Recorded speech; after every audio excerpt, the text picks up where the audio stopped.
Hello friends, welcome to शिक्षक prep. तो friends, कल की लास्ट क्लास में हमने सीडीपी का महामैराथन एक सेशन किया था। लगभग 1.5 घंटे का सेशन था। उसमें मैंने आपको काफ़ी सारे क्वेश्चंस जो है करवाए थे विद डिटेल्ड एक्सप्लेनेशन, और आप लोगों ने बहुत ज़्यादा पसंद भी किया उस वीडियो को। तो उसी सीरीज़ को कंटिन्यू करते हैं और आज हम नेक्स्ट प्रीवियस ईयर का सेट लगाते हैं फ्रेंड्स। और आज का जो सेट है ना, ये सबसे ज़्यादा इम्पॉर्टेंट है। सबसे ज़्यादा इसलिए क्योंकि आज का जो सेट है इसमें बहुत ही ज़्यादा हार्ड क्वेश्चन आपसे पूछे हुए थे फ्रेंड्स। ठीक है, जो कि आपको हार्ड लगेंगे, लेकिन किस तरीके से आप उनको सॉल्व करेंगे एंड 30 आउट ऑफ 30 आप कैसे स्कोर करेंगे, सारी चीज़ें हम इस वीडियो में जानने वाले हैं। तो चलिए स्टार्ट करते हैं फ्रेंड्स आज की क्लास और लगा लेते हैं प्रीवियस ईयर का सेट। आगे बढ़ने से पहले मैं आपको एक चीज़ कहना चाहूँगी फ्रेंड्स, अगर आप लास्ट टाइम पर रिवीजन करना चाहते हैं, एकदम एग्जाम ओरिएंटेड नोट्स लेना चाहते हैं, तो स्क्रीन पर दिए हुए नंबर पर व्हाट्सअप मैसेज करके आप नोट्स को परचेज कर सकते हैं। और फ्रेंड्स देखिए, सीटेट क्रैक करने के लिए सबसे ज़्यादा इंपॉर्टेंट टैग वर्ड्स होते हैं, जो कि मैंने आपको सारे ही सब्जेक्ट के करवा दिए हैं। आप सारे सब्जेक्ट के टैग वर्ड्स वाली वीडियो ज़रूर देखें और उन टैग वर्ड्स को आपने लर्न करना है। ठीक है, तो चलिए स्टार्ट करते हैं फ्रेंड्स आज की क्लास। और सबसे पहला क्वेश्चन आप स्क्रीन पर देख पा रहे होंगे और आंसर देने की कोशिश ज़रूर करिएगा, तभी आपका ये एनालिसिस हो पाएगा कि यस आप प्रीवियस ईयर को कितना अच्छे से सॉल्व कर पा रहे हैं। ठीक है, और अपना स्कोर भी हमारे साथ ज़रूर शेयर कीजिएगा। तो पहला क्वेश्चन है आपके सामने, बचपन से वयस्कता के परिवर्तन काल का समय कौन सा है? Which period marks the transition from childhood to adulthood. ठीक है, यानी कि जो आपका चाइल्डहुड होता है और जो आपका अडल्टहुड होता है, ठीक है, इनके बीच का जो ट्रांजिशन है, परिवर्तन काल है, वो कौन सा है, ये पूछा हुआ है आपसे। तो ऑप्शन आपके सामने है। पहला है अर्ली चाइल्डहुड यानी कि प्रारंभिक बाल्यावस्था, दूसरा मिडिल चाइल्डहुड यानी कि माध्यमिक बाल्यावस्था, तीसरा है प्री ऑपरेशनल पीरियड यानी कि पूर्व संक्रियात्मक अवस्था, और चौथा है एडोलेसेंस यानी कि किशोरावस्था। आंसर देने की कोशिश ज़रूर करें फ्रेंड्स, तभी आपको पता लग पाएगा कि आप कहाँ तक पहुँचे हैं, आप क्वेश्चन सॉल्व कर पा रहे हैं या फिर नहीं। और अगर लगातार आप हमारे साथ जुड़े हैं तो ऑब्वियसली आपकी प्रिपरेशन बहुत ज़्यादा स्ट्रांग हो चुकी होगी। तो चलिए समझते हैं कि जो चाइल्डहुड है और अडल्टहुड है, इनके बीच का जो ट्रांजिशन पीरियड होता है वो कहलाता है फ्रेंड्स आपका एडोलेसेंस यानी कि किशोरावस्था। ठीक है, क्योंकि देखिए जो आपका चाइल्डहुड होता है ये बचपन की अवस्था है, जब बच्चा क्या है चाइल्डहुड वाली स्टेज में है, बचपन वाली अवस्था में है। अडल्टहुड होता है जब वो क्या हो गया, वयस्क हो चुका है, अब बड़ा हो चुका है। ठीक है, तो इन दोनों के बीच की जो स्टेज आती है उसको हम कहते हैं किशोरावस्था यानी कि एडोलेसेंस। याद रखिएगा, ठीक है, और ये बहुत ज़्यादा इंपॉर्टेंट है। और किशोरावस्था से रिलेटेड काफ़ी सारे क्वेश्चन आपसे और भी पूछे जाते हैं जो आपको एज इट इज़ याद रखने हैं। किशोरावस्था को तूफान और तनाव की अवस्था किसने कहा है? ये क्वेश्चन कई बार आपसे पूछा हुआ है। तो आप कहेंगे किशोरावस्था को तूफान और तनाव की अवस्था कहा है स्टेनली हॉल ने। ठीक है, किसने कहा है? स्टेनली हॉल ने। और ह्यूमन की बॉडी में सबसे ज़्यादा हार्मोनल चेंजेस कौन सी स्टेज में होते हैं, ये भी पूछा हुआ है। तो आप कहेंगे वो भी एडोलेसेंस की स्टेज में ही होते हैं। ठीक है, तो इस तरीके से फोर्थ ऑप्शन हमारा राइट हो गया। चलिए आगे बढ़ते हैं। सेकेंड क्वेश्चन, निम्न में से किसके लिए स्थूल गामक कौशल के उपयोग की आवश्यकता होगी? Which of the following would require use of gross motor skill. अब देखिए मैंने आपको ये चीज़ करवाई भी है, अभी और समझेंगे ग्रॉस मोटर स्किल क्या होती हैं और फाइन मोटर स्किल क्या होती हैं। बेसिकली आपको याद रखना है, ये जो मोटर स्किल्स होती हैं ना, यानी कि गामक कौशल होते हैं, दो प्रकार के होते हैं। एक तो होता है आपका ग्रॉस मोटर स्किल जो कि क्वेश्चन में पूछा हुआ है, ये देखिए। एक होता है आपका fine motor skill. Gross motor skill को हम हिंदी में कहते हैं स्थूल गामक कौशल, और फाइन मोटर स्किल को सूक्ष्म गामक कौशल के नाम से जानते हैं। अब इनमें डिफरेंस क्या होता है, ध्यान से सुनिए। अगर आप डिफरेंस समझ गए ना तो आंसर खुद ही निकाल लेंगे फ्रेंड्स। ग्रॉस मोटर स्किल के अंदर हमारी बॉडी की जो बड़ी बड़ी मसल्स होती हैं वो यूज़ होती हैं किसी भी काम को करने में। और फाइन मोटर स्किल मतलब क्या होता है, जहाँ पर हमारी बॉडी की छोटी छोटी सी मसल्स यूज़ होती हैं किसी भी काम को करने में, तो हम कहते हैं वो फाइन मोटर स्किल है। अब बड़ी मसल्स और छोटी मसल्स कैसे? बड़ी मसल्स हो गई जैसे आपकी लेग्स की मसल, आपके आर्म्स की मसल, जैसे आप दौड़ रहे हैं, रनिंग कर रहे हैं, तो वहाँ पर हमारी लेग्स की मसल यूज़ हो रही है, तो वो क्या है, ग्रॉस मोटर स्किल के अंदर आएगा। ठीक है, फाइन मोटर स्किल में क्या होता है, जैसे हमारी बॉडी की छोटी छोटी मसल्स, लाइक आपकी फिंगर की मसल हैं। ठीक है, आप अपनी फिंगर की हेल्प से कोई भी काम करते हैं, जैसे आप राइटिंग कर रहे हैं, लिख रहे हैं, आप ड्राइंग कर रहे हैं, आप बुनाई कढ़ाई कर रहे हैं या पेपर के साथ कोई काम कर रहे हैं, तो आपकी बॉडी की छोटी छोटी फिंगर की मसल्स यूज़ हो रही हैं, तो वो क्या होता है, हमारा फाइन मोटर स्किल होता है। ठीक है, आई थिंक इन दोनों में डिफरेंस आप समझ गए होंगे और अब आप लोगों ने आंसर भी खुद से ही निकाल लिया होगा। चलिए अब हम देखते हैं आंसर। तो यहाँ पर पूछा ग्रॉस मोटर स्किल, ठीक है, स्थूलगामक कौशल का एग्जाम्पल कौन सा है। पहला है ब्रश से पेपर पर पेंटिंग करना। अभी मैंने आपको बताया, आप ब्रश अपनी फिंगर से पकड़ेंगे और फिंगर की हेल्प से छोटे छोटे से काम होते हैं, है ना, तो हम क्या कहेंगे, वो हमारा फाइन मोटर स्किल है, ना कि ग्रॉस मोटर स्किल। ठीक है, तो ये हो गया एलिमिनेट।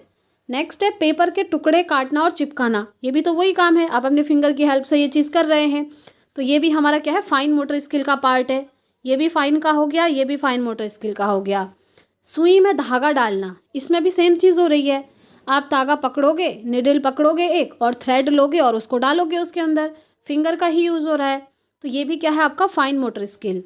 लेकिन ये जो फोर्थ ऑप्शन आप देख रहे हैं, चलना और दौड़ना, यानी कि वॉकिंग एंड रनिंग, इसमें क्या हो रहा है, जब आप रनिंग करते हैं ना, तो आपकी लेग्स की बड़ी बड़ी मसल्स यूज़ होती हैं। ठीक है, तो इसीलिए ये हमारा क्या है, ग्रॉस मोटर स्किल का पार्ट है। तो बस यही हमारा राइट आंसर हो जाएगा, क्योंकि क्वेश्चन में पूछा है ग्रॉस मोटर स्किल क्या है। ठीक है, आई होप आपका ये कॉन्सेप्ट भी यहाँ से क्लियर हो गया होगा। चलिए आगे बढ़ते हैं फ्रेंड्स। नेक्स्ट क्वेश्चन देखिए, the first primary agent of socialization is, सामाजिकरण की प्रथम संस्था कौन सी है। ये क्वेश्चन बहुत ज़्यादा ईजी लगा इस वाले सेट में, बाकी आपको इतने ईजी नहीं लगेंगे, आई नो, क्योंकि आज का जो पेपर है ना, थोड़ा सा हार्ड शिफ्ट वाला मैंने लिया है, ताकि आप लोग अपनी प्रेपरेशन को बूस्ट कर पाएँ फ्रेंड्स। क्योंकि देखिए, जो ईजी पेपर आता है उसे तो सभी लोग सॉल्व कर लेते हैं, लेकिन ऐसा ज़रूरी नहीं है कि आपकी शिफ्ट में अब ईजी ही आएगा। और वैसे भी आजकल आप देख रहे हैं क्वेश्चन का जो लेवल है वो बढ़ता जा रहा है, तो आपको हार्ड शिफ्ट के लिए भी रेडी रहना होगा। ठीक है, तो देखते हैं सोशलाइजेशन की प्रथम संस्था कौन सी है, प्राइमरी एजेंसी कौन सी है। तो हमेशा याद रखें फ्रेंड्स, सोशलाइजेशन की जो प्राइमरी एजेंसी होती है वो होती है फैमिली। क्योंकि देखिए, बच्चे का जन्म सबसे पहले जब फैमिली में होता है तो फैमिली में ही रहता है, फैमिली में जितने भी मेंबर हैं उनसे बातचीत करना सीखता है, उन्हीं से सारी चीज़ें सीखता है वो, है ना, उन्हीं की नकल करके बोलना स्टार्ट करता है। तो इसीलिए फैमिली को हम कहते हैं प्रथम संस्था है बच्चे के सामाजिकरण की, यानी कि सोशलाइजेशन की। उसके बाद अगर आपसे ये पूछे, ये भी पूछा हुआ क्वेश्चन है, इसीलिए मैं आपको बता रही हूँ कि सामाजिकरण की द्वितीयक संस्था कौन सी है, यानी कि सेकेंडरी एजेंसी ऑफ सोशलाइजेशन। तो सेकेंडरी एजेंसी के अंदर आपका स्कूल आ जाता है, आपके दोस्त आ जाते हैं, आपके पड़ोसी आ जाते हैं, ये सब आपके क्या हैं, द्वितीयक संस्था के अंदर हैं, इन्हें आप नोट कर लीजिएगा। ठीक है, तो इस क्वेश्चन का राइट आंसर क्या हो जाएगा, इसका राइट आंसर हो जाएगा फैमिली, क्योंकि ऑप्शन में दिया है family, school, friends and media. परिवार, स्कूल, दोस्त और मीडिया, आप जानते हैं ये प्राइमरी के अंदर नहीं आते हैं। प्राइमरी के अंदर कौन आती है, फैमिली, हमारा परिवार। ठीक है, तो first option will be the right answer. चलिए नेक्स्ट क्वेश्चन देखिए, यह मान्यता कि भौतिक वस्तुएं जैसे गुड़िया, कार में सजीव गुण होते हैं क्या कहलाती है। The believe that physical objects such as dolls, cars, etc have life like qualities is called, इसे हम क्या कहते हैं बताइए। ये क्वेश्चन बेसिकली पूछा हुआ है जीन पियाजे की थ्योरी से फ्रेंड्स। ठीक है, जीन पियाजे की थ्योरी में आप पढ़ते हैं ना इन सारी चीज़ों को, ये जो आपकी एनिमिस्टिक थिंकिंग है, हायरार्किकल थिंकिंग है, सेंट्रेशन, कैटेगराइजेशन, ये सारे जो जीन पियाजे ने डेवलपमेंट की 4 स्टेजेस दी हैं, उनके अंदर के कैरेक्टरिस्टिक्स हैं। तो एक कैरेक्टर जो है यहाँ पर आपको दिया हुआ है और आपको बताना है इसका मतलब क्या है। देखिए, भौतिक वस्तुएं जैसे आपके पास कोई डॉल है, सपोज करिए एक कोई बच्चा है जिसके पास डॉल है और जिसके पास कार है, ठीक है, और वो समझता है कि इसमें क्या है, ये जो है सजीव के जैसे हैं, यानी कि इनमें भी लाइफ है, मतलब ये लिविंग थिंग है, ये समझता है बच्चा। ठीक है, जबकि आप जानते हैं ये सारी क्या हैं, नॉन लिविंग थिंग्स हैं, ये निर्जीव चीज़ें हैं, गुड़िया है, कार है, इनमें थोड़ी जीवन होता है ना, ये चीज़ आप जानते हैं। लेकिन अगर किसी बच्चे को ऐसा लगे कि ये सजीव हैं, और ऐसा लगता है हर किसी को, कब लगता है, जब बच्चा छोटा होता है। आपने देखा होगा अगर बच्चा टॉय के साथ खेल रहा होता है, जैसे लाइक उसके पास एरोप्लेन है, डॉल है, कुछ भी है, अगर गलती से उसको चोट लग जाती है उससे, तो वो रोने लगता है। फिर घर में जो भी मेंबर होते हैं वो आते हैं, देखते हैं अच्छा बच्चे को इससे लगा है, तो बच्चे के सामने उसको ऐसे ही हल्का सा मारते हैं, बोलते हैं देखो चुप हो जाओ अब, इसने आपको मारा ना, मैंने भी उसको मार दिया। तो बच्चा चुप हो जाता है। वो चुप क्यों होता है? क्योंकि उसको लगता है कि इन सारी चीज़ों में भी लाइफ है, जीवन है, ये भी लिविंग थिंग है। वो सोचता है जैसे मुझे पेन हो रहा है वैसे ही इनको भी पेन हो रहा होगा, है ना। तो इस चीज़ को हम क्या कहते हैं, सिंपली ये पूछा हुआ है। ठीक है, मैंने आपको क्वेश्चन एक्सप्लेन कर दिया, अब आप लोग खुद ही आंसर कर सकते हैं। तो ये क्या होता है फ्रेंड्स, ये होता है आपका, आप लोग आंसर देने की कोशिश ज़रूर करें फ्रेंड्स, ज़रूर करें, तभी आप खुद को एनालाइज कर पाएंगे। ठीक है, तो इसका राइट आंसर ऑप्शन 1 हो जाएगा, एनिमिस्टिक थिंकिंग, यानी कि जीववादी सोच।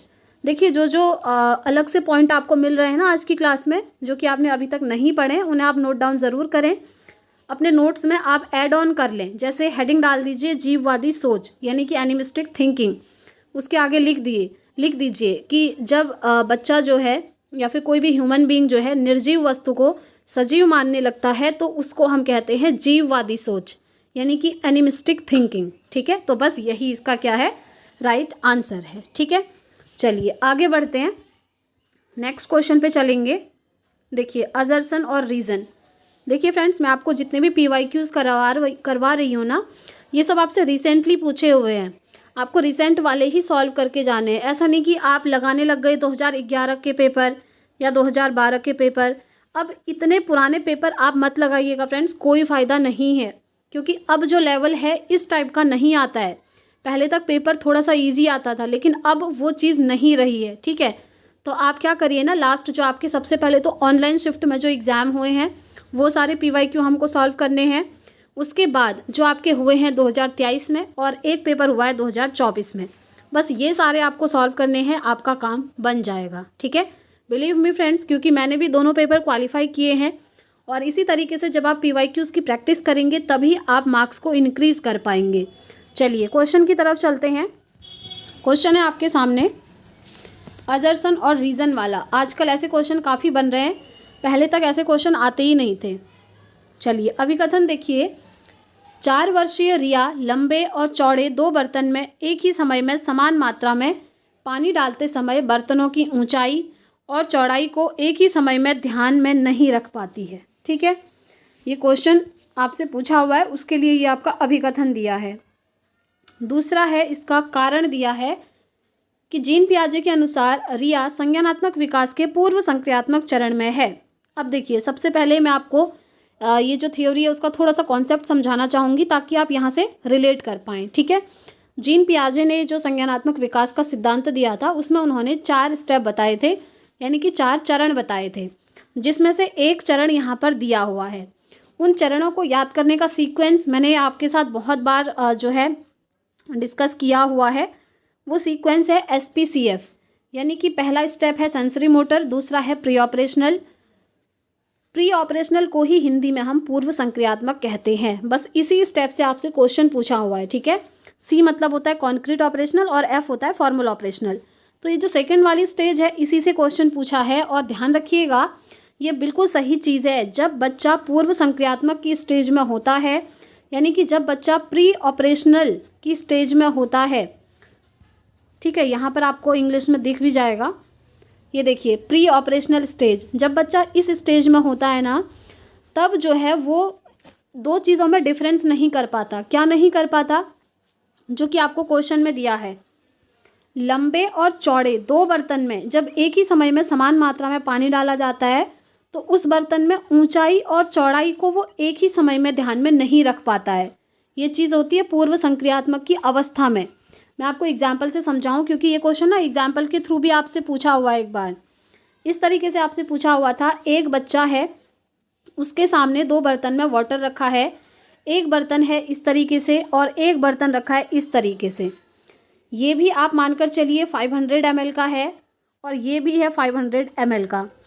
अब आप बच्चे से पूछेंगे कि बेटा इन दोनों में से ज़्यादा वाटर कौन से वाले बर्तन में है, इसमें है या फिर इसमें है? तो बच्चा कहेगा ना इस वाले बर्तन में ज़्यादा वाटर है। क्यों कहेगा? क्योंकि ये जो बर्तन है इसका शेप है लंबा और ये दिखने में बड़ा लग रहा है कंपैरिजन टू ये वाला। ठीक है, तो वो ये कॉन्सेप्ट नहीं समझ पाता कि ये लंबा है तो ये चौड़ा भी तो है। मतलब एक टाइम पर वो एक ही चीज़ पर फोकस कर पाता है। ठीक है, यहाँ पर उसे वॉल्यूम से कोई मतलब नहीं है, उसको ये नहीं पता कि वॉल्यूम तो सेम है। ये चीज़ जो होती है, ठीक है, उसको ये वाली चीज़ क्या लगती है, बड़ी लगती है। ये चीज़ आप ध्यान रखिएगा।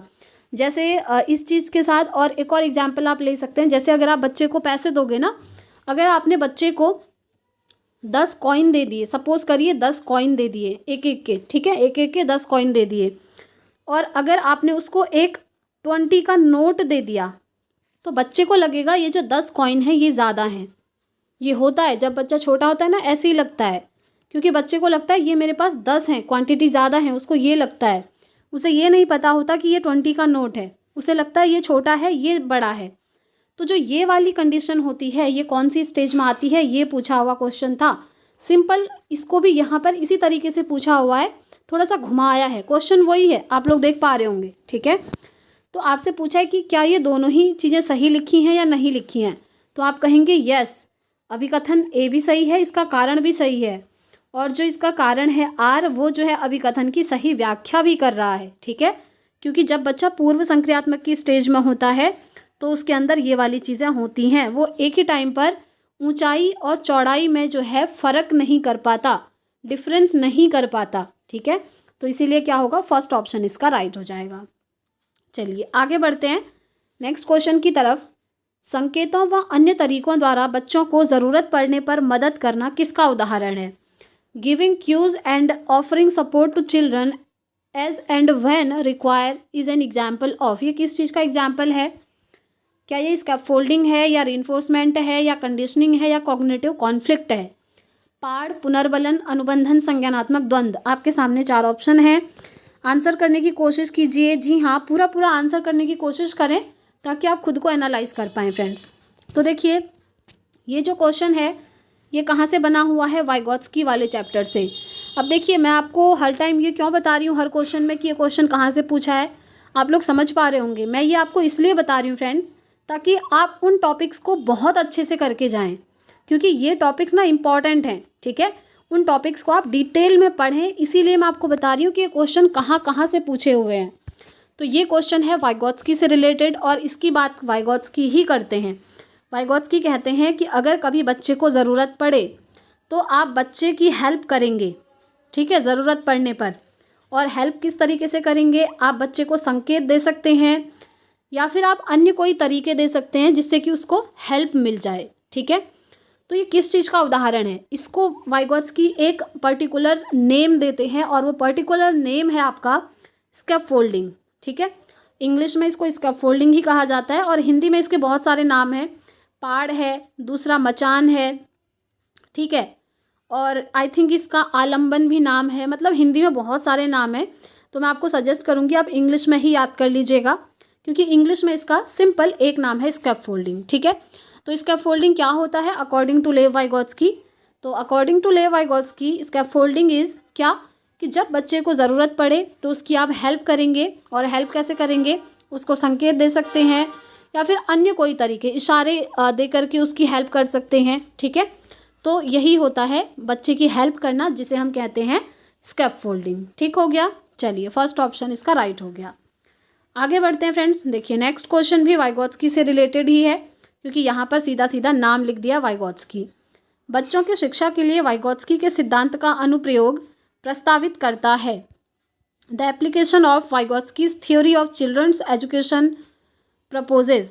बताइए, पहला है सहयोगात्मक अधिगम यानी कि कोलैबोरेटिव लर्निंग, दूसरा है ऑपरेंट लर्निंग यानी कि क्रिया प्रसूत अधिगम, तीसरा है रोट लर्निंग यानी कि रटंत अधिगम, चौथा है पैसिव लर्निंग यानी कि निष्क्रिय अधिगम। तो लेव वाइगोत्स्की किस चीज़ की बात करते हैं अपने सिद्धांत में, तो लेव वाइगोत्स्की बात करते हैं फ्रेंड्स कि बच्चे एक दूसरे की हेल्प करके चीज़ों को सीखते हैं। एक ही क्लास में जो बच्चे होते हैं वो एक दूसरे की हेल्प करते हैं चीज़ों को सीखने में। जैसे सपोज़ करिए किसी बच्चे का इंग्लिश बहुत स्ट्रॉन्ग है और इस बच्चे का मैथ्स बहुत स्ट्रॉन्ग है, तो क्यों ना ये बच्चा इसको इंग्लिश पढ़ा दे और ये बच्चा इसको मैथ्स पढ़ा दे। तो इस तरीके से बच्चे एक दूसरे की हेल्प करके जो है पढ़ाई करते हैं। इसी को हम कहते हैं सहयोगात्मक अधिगम, कोलैबोरेटिव लर्निंग। और इसकी बात कौन करते हैं, वाइगोत्स्की करते हैं, ठीक है, ना कि जीन पियाजे। ये चीज़ ध्यान रखें। ये जो आपको टॉपिक दिख रहे हैं ना, ये बहुत इंपॉर्टेंट है। लाइक आपका वाइगोत्स्की है, जीन पियाजे हैं, और बुद्धि में आता है एक हार्वर्ड गार्डनर का कॉन्सेप्ट, वो भी आपको पढ़ना है। तो ये इंपॉर्टेंट चीज़ें हैं, इन्हें ज़रूर पढ़ के जाएं तो वाइगोत्स्की जो है कोलैबोरेटिव लर्निंग की बात करते हैं, वो कहते हैं बहुत अच्छी चीज़ है, बच्चे एक दूसरे की हेल्प करके चीज़ों को सीखते हैं, एक दूसरे का सहयोग करते हैं। ठीक है, तो फर्स्ट ऑप्शन इसका राइट हो जाएगा। बाकी ये ऑपरेंट लर्निंग, क्रिया प्रसूत का सिद्धांत आप जानते ही हैं, स्किनर का है। रोट लर्निंग की कोई बात नहीं करता। पैसिव लर्निंग ये भी क्या है आपका एक नेगेटिव चीज़ है। चलिए आगे बढ़ेंगे नेक्स्ट क्वेश्चन की तरफ। देखिए कोहलबर्ग की थ्योरी से क्वेश्चन आ गया। तो देखिए कोहलबर्ग के नैतिक विकास के किस चरण में व्यक्ति अपने व्यवहार के परिणाम के बजाय दूसरों की अपेक्षा अनुसार कार्य करता है, यानी कि दूसरा क्या चाहता है उसके अकॉर्डिंग कोई बच्चा क्या कर रहा है, काम कर रहा है। तो ऐसा कौन से चरण में है वाइगोत्स्की के अकॉर्डिंग? तो देखिए वाइगोत्स्की ने 3 लेवल दिए थे। ठीक है, मोरल डेवलपमेंट की थ्योरी इन्होंने दी थी, नैतिक विकास का सिद्धांत, जिसमें उन्होंने 3 लेवल बताए थे। तो वो 3 लेवल कौन कौन से हैं आपको ऑप्शन में दिख रहे हैं। एक तो है प्री कन्वेंशनल, दूसरा है कन्वेंशनल, तीसरा है पोस्ट कन्वेंशनल, यानी कि पूर्व परंपरागत चरण, परंपरागत चरण और पश्च परंपरागत चरण। अब ये जो पहला ऑप्शन है ना, ये तो ऐसे ही बाहर हो गया, क्योंकि इसकी बात कोहलबर्ग नहीं करते हैं, बल्कि इसकी बात करते हैं जीन पियाजे, जो अभी हमने पढ़ा था ना 4 स्टेजेस SPCF, उसमें जो सेकंड वाला P था प्री ऑपरेशनल, उसकी बात पियाजे करते हैं, ना कि कोहलबर्ग। तो पहला ऑप्शन तो ऐसे ही एलिमिनेट हो गया। तो इस तरीके से ना एलिमिनेशन मेथड से भी फ्रेंड्स आप अपने आंसर तक ईजीली पहुंच सकते हैं। तो कौन से लेवल पर बच्चा जो है अपने व्यवहार के परिणाम के बजाय दूसरों की अपेक्षा के अनुसार कार्य करता है, ऐसा कौन से लेवल पर होता है? तो ये होता है आपका कन्वेंशनल लेवल पर, यानी कि जो आपका परंपरागत चरण है, दूसरा वाला चरण। ठीक है, इस पर यह चीज़ होती है, इसे आप नोट डाउन कर लीजिएगा, ये भी काफ़ी इंपॉर्टेंट क्वेश्चन है। Third option will be the right answer. चलिए नेक्स्ट क्वेश्चन देखिए, प्रोग्रेसिव क्लासरूम, एक प्रगतिशील कक्षा कैसी होती है? मैंने आपको हमेशा समझाया है, प्रगतिशील कक्षा में क्या होता है, बच्चे को ध्यान में रखा जाता है, उसकी रुचि को ध्यान में रखा जाता है, उसकी नीड को ध्यान में रखा जाता है, उसकी एज यानी कि आयु को ध्यान में रखा जाता है। इन सारी चीज़ों को देखकर बच्चों को शिक्षा दी जाती है, और इसमें क्या होता है, बच्चा एक्टिवली पार्टिसिपेट करता है, मतलब बच्चा एक्टिव होता है। ठीक है, सक्रिय होकर चीज़ों को सीखता है। तो ये होता है आपका प्रगतिशील कक्षा। इसमें जो करिकुलम बनाया जाता है वो बच्चे के अकॉर्डिंग बनाया जाता है। ठीक है, कि बच्चा किस लेवल पर है, उसकी एज क्या है, उसका मेंटल लेवल क्या है, ये चीज़ें ध्यान में रख करके बच्चों के लिए करिकुलम प्लान किया जाता है। तो यही होता है आपका प्रोग्रेसिव क्लासरूम। ठीक है, चलिए अब ऑप्शन की तरफ चलते हैं। ऑप्शन क्या क्या हैं प्रोग्रेसिव क्लासरूम में? पहला है एग्जामिनेशन सेंट्रिक होता है, दूसरा है टेक्स्ट बुक सेंट्रिक होता है, तीसरा है टीचर सेंट्रिक होता है, चौथा है लर्नर सेंट्रिक होता है। लर्नर मतलब स्टूडेंट हो गया। ठीक है, विद्यार्थी जो हैं उनको हम लर्नर भी कहते हैं। परीक्षा केंद्रित, पाठ्यपुस्तक केंद्रित, शिक्षक केंद्रित या विद्यार्थी केंद्रित। अभी मैंने आपको समझाया था ना, प्रगतिशील शिक्षक कक्षाएं जो होती हैं बच्चों के अनुसार बनाई जाती हैं, विद्यार्थियों के अनुसार। तो बस पहले ये जो फोर्थ ऑप्शन है ये हमारा राइट हो जाएगा। लर्नर सेंट्रिक होती हैं, बच्चे की रुचि के अनुसार, उसकी एज के अनुसार क्या होता है, बच्चों को एजुकेशन दी जाती है और ऐसे ही उनकी क्लासेस निर्धारित करी जाती हैं। ठीक है, जब जैसे फॉर एग्जांपल कभी आप बच्चों को आप सेकंड चैप्टर पढ़ाना चाहते हैं किसी सब्जेक्ट का, उस दिन बच्चों का मन नहीं है उसका पढ़ने का सेकंड चैप्टर को, तो क्यों ना आप पहले ही चैप्टर को रिवाइज करवा दें। यानी कि बच्चे की रुचि के अनुसार पढ़ाना है, बच्चा जहाँ पर एकदम कंफर्टेबल फील करे और एकदम एक्टिवली चीज़ों को सीख रहा हो। ठीक है, तो यही होता है, इसीलिए फोर्थ ऑप्शन क्या होगा इसका, राइट हो जाएगा। चलिए आगे बढ़ते हैं। नेक्स्ट क्वेश्चन देखिए, रेनू एक विद्यालय में परामर्शदाता है। हार्वर्ड गार्डनर, देखिए अभी मैंने बोला था ना कि बुद्धि वाले चैप्टर में एक गार्डनर हैं जो कि इम्पॉर्टेंट है, और उनसे रिलेटेड क्वेश्चन भी आपको देखने को मिल गया। इसीलिए फ्रेंड्स आप अगर इस चैनल से जुड़े हैं ना, तो आप लोग खुद फील कर पाते होंगे कि यहाँ पर आपको सिर्फ क्वेश्चन रटवाए नहीं जाते कि ये प्रीवियस ईयर है, इसका आंसर ये ऑप्शन है, ये है, नहीं, आपको डिटेल में समझाई जाती हैं चीज़ें कि ये ऑप्शन राइट है तो क्यों है। तो यहाँ से आप बहुत अच्छी चीज़ें सीख कर जाते हैं फ्रेंड्स, बिलीव मी। और ये आपको सीटेट में ही नहीं बल्कि जो आगे आप टीचिंग एग्जाम्स देंगे ना गवर्नमेंट वाले, वहाँ भी आपको काफ़ी हेल्प करेंगे, जहाँ भी पेडागोजी पूछी जाएगी। तो देखिए विद्यालय में परामर्शदाता है रेनू, तो हार्वर्ड गार्डनर के सिद्धांत के अनुसार प्रभावी परामर्शदाता के रूप में उसके पास कौन सी बुद्धि होनी चाहिए। देखिए हार्वर्ड गार्डनर ने बहुबुद्धि का सिद्धांत दिया था, उसमें उन्होंने 8 प्रकार की बुद्धि बताई हैं, जिसमें से जो व्यक्ति अच्छा परामर्शदाता है उसके अंदर कौन सी बुद्धि यानी कि कौन सी इंटेलिजेंस अच्छी होगी, ये पूछा हुआ है। ठीक है, परामर्शदाता क्या होते हैं, जिनको हम कहते हैं काउंसलर। काउंसलर क्या करते हैं, ये तो आप जानते ही हैं, जो कि सामने वाले को समझ पाते हैं। सामने वाले को वो लेक्चर देते हैं, चीज़ें सिखाते हैं, और वो तब सिखा पाएंगे जब वो सामने वाले को समझते हों, उसके इमोशन को समझते हों। ठीक है, तो वही क्या होते हैं, हमारे काउंसलर होते हैं। तो बस आपको पता भी चल गया होगा कि ऐसे लोगों में कैसी इंटेलिजेंस होगी। ठीक है, ये intelligence, which intelligence should she have to be an effective counsellor as per Harvard Gardner's theory. पहला है लिंग्विस्टिक इंटेलिजेंस यानी कि भाषाई बुद्धि, दूसरा है स्पेशल यानी कि स्थानिक बुद्धि, तीसरा है इंटरपर्सनल यानी कि अंतर्वैयक्तिक बुद्धि, और चौथा है इंट्रापर्सनल यानी कि अंतःवैयक्तिक बुद्धि। अगर आप लोग कंटिन्यूसली सीरीज़ को फॉलो कर रहे हैं तो इन दोनों में मैंने आपको डिफरेंस समझाया हुआ है पहले ही। एक होता है इंटरपर्सनल इंटेलिजेंस, एक होता है इंट्रापर्सनल इंटेलिजेंस। इंटरपर्सनल इंटेलिजेंस मतलब होता है जब आप सामने वाले को, किसी दूसरे व्यक्ति को बहुत अच्छे से जानते हैं, उसके इमोशन, उसकी भावनाओं को समझ पाते हैं, तो वो होता है इंटरपर्सनल। और इंट्रापर्सनल मतलब होता है जब आप खुद को बहुत अच्छे से जानते हैं, खुद की भावनाओं को कंट्रोल कर सकते हैं, तो वो होता है इंट्रापर्सनल। ठीक है, तो काउंसलर कैसा होता है, मैंने आपको अभी समझा दिया। काउंसलर क्या करता है, सामने वाले को अच्छे से समझता है और उसी के अकॉर्डिंग उसको गाइडेंस देता है। ठीक है, तो ये आपका इंटरपर्सनल के अंदर आता है फ्रेंड्स, अंतर्वैयक्तिक इंटेलिजेंस यानी कि बुद्धि। ठीक है, तो ये इसका क्या हो गया, बिल्कुल राइट आंसर हो गया, क्योंकि काउंसलर का काम ही ये होता है परामर्शदाता का। ठीक है, अभी जो अदर ऑप्शन है उन्हें देखिए। लिंग्विस्टिक इंटेलिजेंस किसमें अच्छी होगी, जिस व्यक्ति की भाषा में बहुत अच्छी पकड़ होगी। जैसे आपने कुमार विश्वास जी का नाम सुना होगा, है ना, तो उनकी भाषा में बहुत अच्छी पकड़ है, इतनी सुंदर सुंदर कविताएं वो बताते हैं और लिखते हैं, आप लोगों ने देखा होगा। तो उनके अंदर लिंग्विस्टिक इंटेलिजेंस अच्छी है, भाषाई बुद्धि अच्छी है। ऐसे ही स्पेशल वाली बुद्धि यानी कि स्थानिक बुद्धि, जो लोग स्थान को देखकर चीज़ों को गैस कर लेते हैं। जैसे आपके आर्किटेक्ट होते हैं, आप उनको एरिया दिखाइए, वो बता देंगे कि यहाँ पर आप क्या चीज़ किस तरीके से बना सकते हैं, पूरा स्ट्रक्चर बता देंगे। ठीक है, और इंट्रापर्सनल मैंने आपको समझा ही दिया, जो खुद को बहुत अच्छे से जानते हैं, और इंटरपर्सनल ऐसे व्यक्ति जो दूसरों को बहुत अच्छे से समझते हैं। तो इसका राइट आंसर ऑप्शन 3 हो गया। ठीक है, चलिए आगे बढ़ते हैं। नेक्स्ट क्वेश्चन देखिए, NEP 2020 नेशनल एजुकेशन पॉलिसी। देखिए ये जितने भी टेक्निकल टर्म्स हैं ना, ये तो आपको फ्रेंड्स पढ़ने ही हैं, आप इनको इग्नोर नहीं कर सकते, क्योंकि यहाँ से आपको हमेशा क्वेश्चन देखने को मिलते हैं। मैं आपको उन टॉपिक्स को बता देती हूँ। एक तो आपका यही है NEP 2020 राष्ट्रीय शिक्षा नीति 2020। उसके अलावा आपका आता है NCF 2005, यहाँ से काफ़ी क्वेश्चन बनते हैं। एक आता है NCF 2022। अब देखिए ये 2022 वाला जो है ना, आपको सिलेबस में देखने को नहीं मिलेगा, लेकिन इससे काफ़ी क्वेश्चन पूछे हुए हैं पिछले 2 साल में।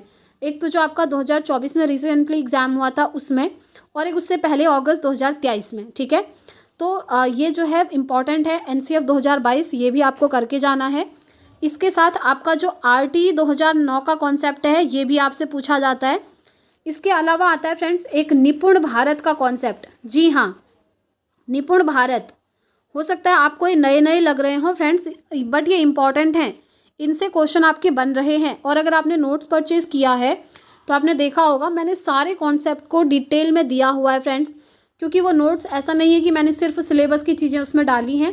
सिलेबस तो आपका कंप्लीट करा ही है, साथ में जो चैप्टर या टॉपिक जो है सिलेबस में मेंशन नहीं करें लेकिन एग्ज़ाम में पूछे जा रहे हैं, वो भी मैंने वहाँ पर जो है डाले हुए हैं। ठीक है, आप उन्हें अच्छे से पढ़ के जाइएगा फ्रेंड्स, बहुत इंपॉर्टेंट है।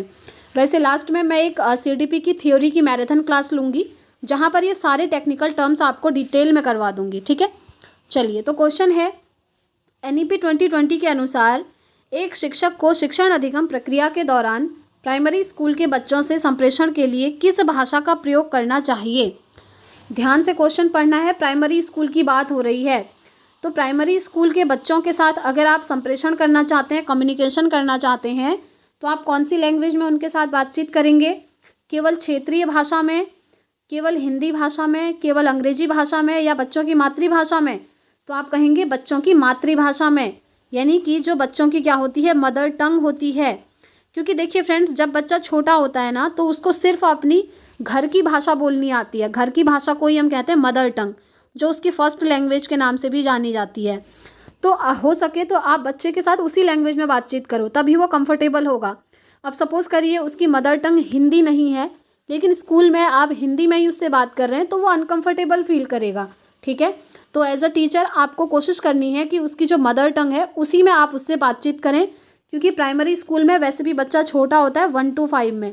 ठीक है, तो इसीलिए मदर टंग क्या होगा, इसका राइट आंसर हो जाएगा 4th ऑप्शन, बच्चों की मातृभाषा में आप उनसे बात करेंगे। चलिए आगे बढ़ते हैं फ्रेंड्स। नेक्स्ट क्वेश्चन देखिए, 5 साल की वैशाली ने अपनी माँ से कहा, माँ मुझे अमित की तरह फुटबॉल चाहिए। वैशाली को जवाब देते हुए उसकी माँ ने कहा, फुटबॉल से तो केवल लड़के खेलते हैं, मैं तुम्हारे लिए एक छोटी सी प्यारी गुड़िया लाऊंगी। माँ का जवाब क्या दिखाता है? मैंने आपको एक चीज़ और बोली है हमेशा कि जेंडर वाले चैप्टर से एक क्वेश्चन बनना ही है, तय है, और वो क्वेश्चन एक ही कॉन्सेप्ट से बनना है, जो कि है आपका क्या, जेंडर स्टीरियोटाइप, या जिसको हम जेंडर बायसनेस के नाम से भी जानते हैं। किसके नाम से जानते हैं? जेंडर बायसनेस, यानी कि लिंग रूढ़िवादिता, जहाँ पर लड़के और लड़कियों में भेदभाव किया जाता है, जहाँ पर किसी एक ही जेंडर की तरफ झुका जाता है। जैसे यहाँ पर लड़की से उसकी माँ कह रही है कि तुम फुटबॉल से नहीं खेल सकती हो, क्योंकि फुटबॉल खेलने का काम सिर्फ लड़कों का है, लड़कियों का काम है डॉल से खेलना। तो ये क्या दर्शा रहा है? सीधी सी चीज़ है, ये जेंडर स्टीरियोटाइपिंग यानी कि जेंडर बायसनेस को दर्शा रहा है, जहाँ पर लड़के और लड़कियों की जो चीज़ें हैं उनको डिवाइड किया जा रहा है, जो कि कभी होना नहीं चाहिए फ्रेंड्स। ये चीज़ें ना पुराने ज़माने में काफ़ी चली आ रही थी कि लड़कियाँ सिर्फ डॉल से खेलेंगी, घर तक ही लिमिटेड रहेंगी, घर का काम करेंगी, लड़के बाहर जाकर कमाएंगे। अब ये चीज़ें बहुत हद तक दूर हो चुकी हैं। ठीक है, लेकिन क्वेश्चन आपका बनना ही तय है, ये हमेशा ही बनता है एक एक क्वेश्चन। तो आपको ध्यान रखना है जेंडर स्टीरियोटाइपिंग, या फिर इसको हम जेंडर बायसनेस के नाम से भी जानते हैं। ठीक है, तो राइट आंसर तो आपको पता चल गया, लिंग रूढ़िबद्धता यानी कि जेंडर स्टीरियोटाइपिंग। बाकी देखिए जेंडर इक्विटी क्या होती है? जब आप लड़के और लड़कियों में भेदभाव नहीं करते हैं, बराबरी का दर्जा देना, ठीक है, वो होता है। चलिए आगे बढ़ते हैं, क्वेश्चन नंबर 13 पर हम पहुंच चुके हैं। बच्चों का नामीकरण और उन्हें वर्गों में बांटना, क्या ये अच्छी बात है? पहले तो आप ये बताइए।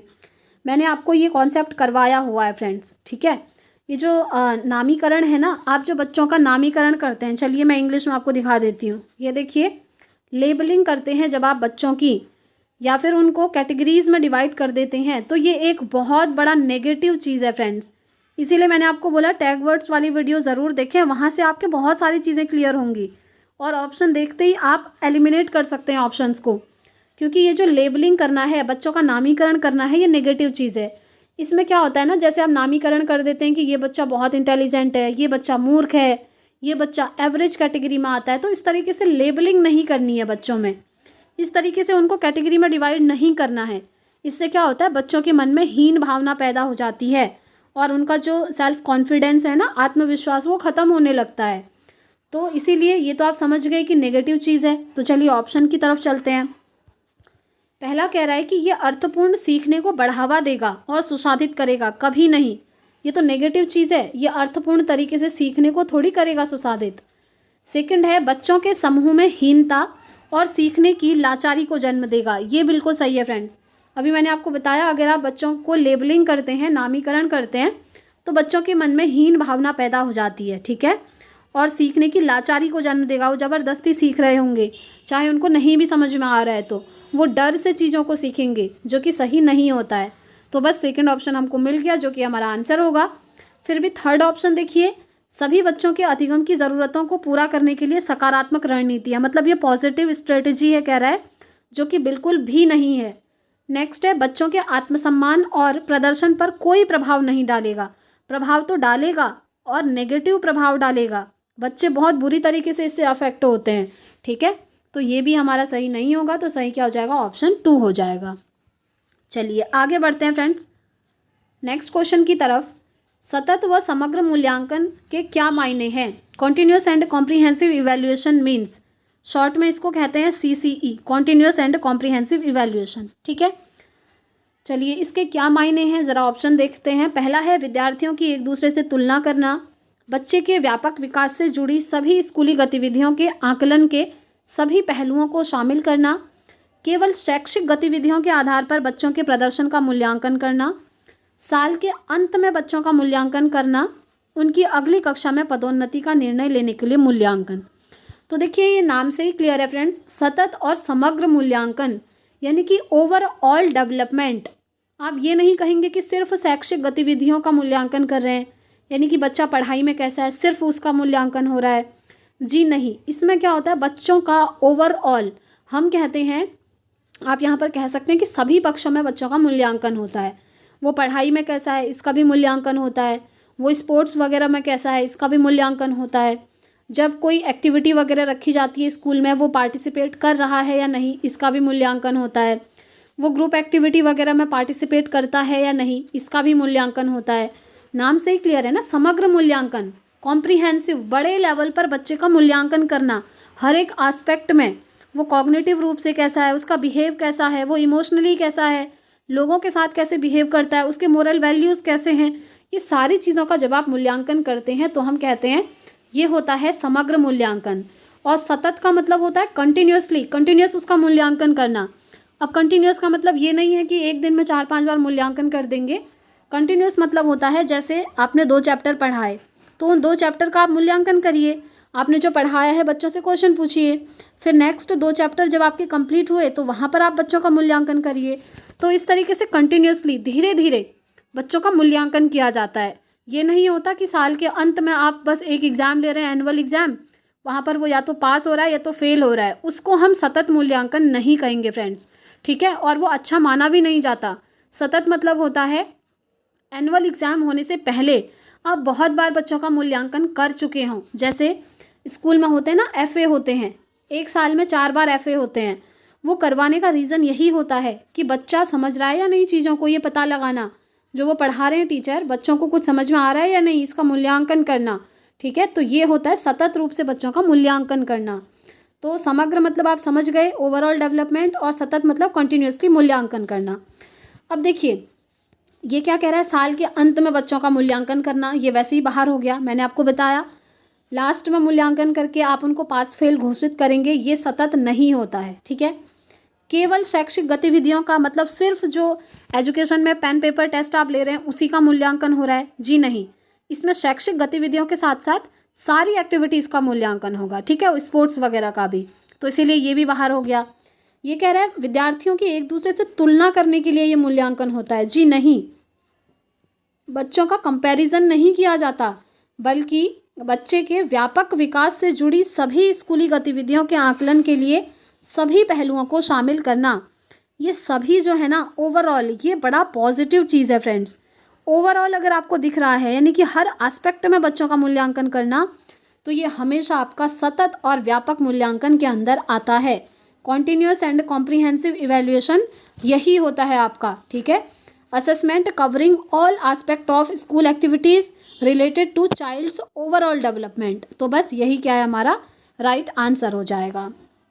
आई होप आप समझ गए होंगे फ्रेंड्स इस क्वेश्चन को भी डिटेल में। चलिए नेक्स्ट क्वेश्चन की तरफ चलते हैं।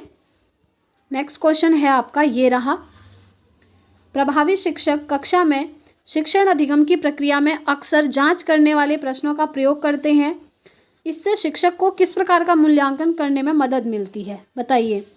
पहला है योगात्मक मूल्यांकन, दूसरा है रचनात्मक मूल्यांकन, तीसरा है मानकीकृत मूल्यांकन और चौथा है मानक संदर्भित मूल्यांकन। तो देखिए ये जो रचनात्मक मूल्यांकन आप देख रहे हैं इसी को हम कहते हैं FA, जो मैंने अभी आपको बताया, ठीक है। और योगात्मक मूल्यांकन को कहते हैं SA। SA मतलब सबमिटिव असेसमेंट, FA मतलब फॉर्मेटिव असेसमेंट। देखिए इंग्लिश में जो क्वेश्चन दिया है यहाँ पर मैं आपको दिखाऊं, पहला क्या है सबमिटिव असेसमेंट, दूसरा है फॉर्मेटिव असेसमेंट। इन्हीं में से एक आंसर होगा, क्योंकि ये जो 2 असेसमेंट आपको दिख रहे हैं ये सीधे सीधे नेगेटिव टैग वर्ड हैं। टैग वर्ड में मैंने आपको करवाए थे, जहाँ भी आपको दिखे स्टैंडर्डाइज्ड असेसमेंट है या फिर नॉर्म रेफरेंस्ड असेसमेंट है, ये आपके सही नहीं होते हैं, ठीक है, ये नेगेटिव चीज़ें हैं। अब आंसर या तो होगा सबमिटिव या तो होगा फॉर्मेटिव। अब एक बार आप क्वेश्चन को देखिए कि प्रभावी शिक्षक कक्षा में शिक्षण अधिगम की प्रक्रिया में अक्सर जांच करने वाले प्रश्नों का प्रयोग करते हैं, यानी कि बच्चों का मूल्यांकन करना चाह रहे हैं, ठीक है। और मूल्यांकन के लिए सबसे बेस्ट क्या होता है, मैंने अभी आपको बताया, वो होता है FA, जो कि साल में 4 बार करवाए जाते हैं। लेकिन जो SA होता है ना, ये साल में सिर्फ 1 बार करवाया जाता है, यानी कि जो एनुअल एग्ज़ाम होते हैं उसको हम कहते हैं SA, सबमिटिव असेसमेंट। इससे क्या होता है, या तो बच्चा पास घोषित हो जाएगा या फिर बच्चा फेल घोषित हो जाएगा। बस यहाँ पर उसका जो है सीधे सीधे रिपोर्ट कार्ड दे दिया जाता है। लेकिन एफए में क्या होता है, साल के अंत में जो एनुअल एग्ज़ाम होगा उससे पहले कई बार बच्चों का मूल्यांकन किया जाता है, अलग अलग तरीके से टेस्ट ले करके। और यही क्या होता है, हमारा बिल्कुल बढ़िया माना जाता है। और इसी से टीचर जो है जांच कर सकते हैं कि बच्चों को समझ में आ रहा है या फिर नहीं आ रहा है। अगर बच्चे नहीं समझ पा रहे हैं तो फिर टीचर क्या करते हैं, अपनी टीचिंग मेथड को चेंज करके पढ़ाते हैं। ठीक है, तो यही होता है क्या, हमारा रचनात्मक मूल्यांकन यानी कि फॉर्मेटिव असेसमेंट। आपसे क्वेश्चन इस तरीके से भी पूछा हुआ है फ्रेंड्स कि योगात्मक मूल्यांकन अच्छा है या फिर रचनात्मक मूल्यांकन, तो आप हमेशा कहेंगे रचनात्मक मूल्यांकन इज़ बेस्ट। ठीक है, फॉर्मेटिव असेसमेंट क्या है आपका, बेस्ट होता है। तो बस सेकंड ऑप्शन इसका राइट हो जाएगा। तो फ्रेंड्स, आज की क्लास में इतने ही क्वेश्चंस को हम डिस्कस करते हैं। इससे आगे के जो क्वेश्चंस हैं हम कल नेक्स्ट क्लास में डिस्कस करेंगे। आज की क्लास में आपने कितना स्कोर किया कमेंट करके ज़रूर बताइएगा। और आप जानते हैं हम डिटेल में यहाँ पर सॉल्यूशन देख रहे हैं ताकि आपके सारे कॉन्सेप्ट भी यहाँ से क्लियर होते चलें। तो फ्रेंड्स, वीडियो पसंद आई हो तो प्लीज़ वीडियो को एक थम्स अप, एक लाइक ज़रूर करें। साथ ही साथ कमेंट करके बताएं कि आपको क्लासेस कैसी लग रही हैं। और अगर आप लास्ट टाइम पर एग्ज़ाम ओरिएंटेड नोट्स चाहते हैं तो आप स्क्रीन पर दिए हुए नंबर पर व्हाट्सअप मैसेज करके नोट्स को परचेज़ कर सकते हैं। साथ ही साथ फ्रेंड्स, आप हमें टेलीग्राम पर ज़रूर ज्वाइन कर लीजिए, क्योंकि वहाँ पर आपको हर एक अपडेट जो है टाइम से मिलती रहती है।